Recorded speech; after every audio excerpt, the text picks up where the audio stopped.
Note 7b. Linear factors as zeros.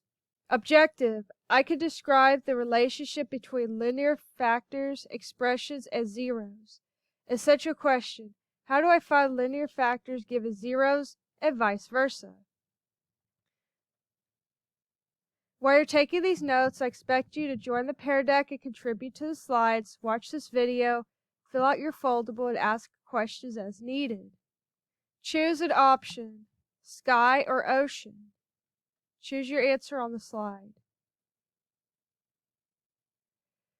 Here's a vocabulary you should become familiar with from this section. Zeros, the x part of the x-intercept, also known as roots and solutions. Factors, an expression that is part of the product of a multiple. Expression, a phrase that can contain coefficients, quantities, variables, nouns, and operators, add, subtract, multiply, etc. They do not contain relations, such as equal, less than, greater than, etc. Multiple, the product of two or more factors that are distributed. Solve for the zeros. So we have an equation that's already in factored form. We're going to use the zero product property.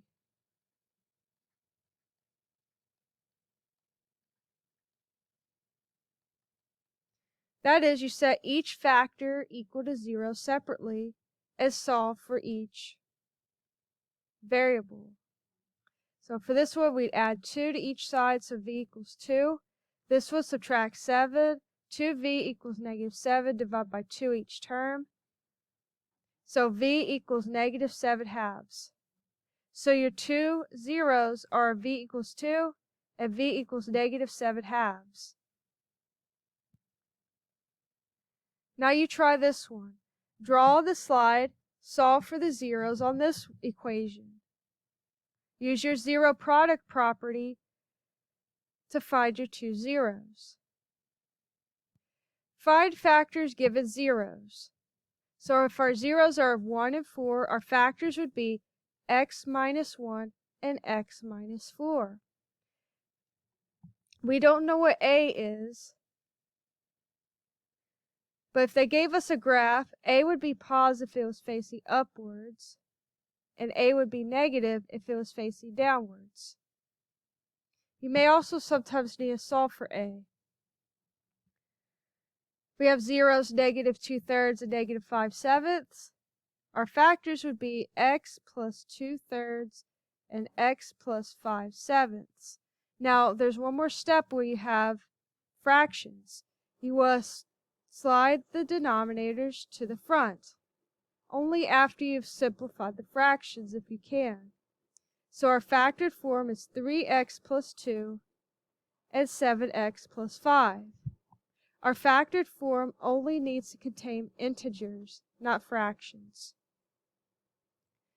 Zeros -4/3 and -2/7 would have x plus 4/3 and x plus 2/7. Slide the denominators to the front.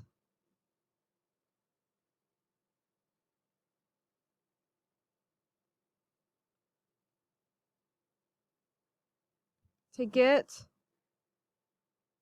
3x plus 4 times 7x plus 2.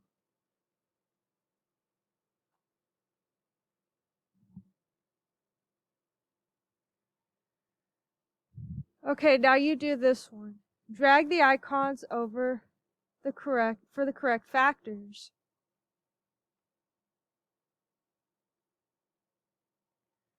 Finding zeros and factors given an expression. Graphing the expression.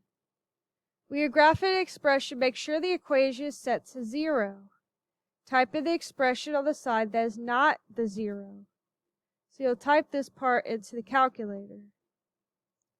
Let's go ahead and open up Desmos and graph this in the calculator. So we'll go ahead and go to desmos.com/calculator and type our expression. You can write x squared or you can write x 2 times. To get the squared, you would type in the caret symbol, which is shift and 6. Okay, we have our graph, so we're going to point and click onto the x-intercept, which is only 1 here, and we have 1, 0. Now notice that this point is also the vertex. That means that this is a repeated real solution. It's repeated twice. So our 0 is 1, 0. You will repeat it twice. So that means your factor would be x minus 1 squared. And in this case, a equals 1. Okay, now you go ahead and do this one right here. Choose an option. So you're going to graph this expression right here on Desmos or the TI Nspire. Find the zeros and change them into factors. Now when you're finding zeros and you're trying to find the factors from a graph, a lot of times the fractions will show up. But when you graph it and you look for the zeros, it will not give you a fraction, it will give you a decimal. This chart contains many of the most common decimal to fraction conversions. Become familiar with these.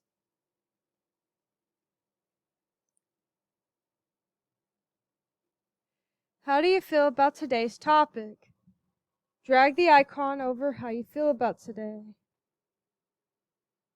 On the last slide, type your summary. How do I find linear factors given zeros and vice versa?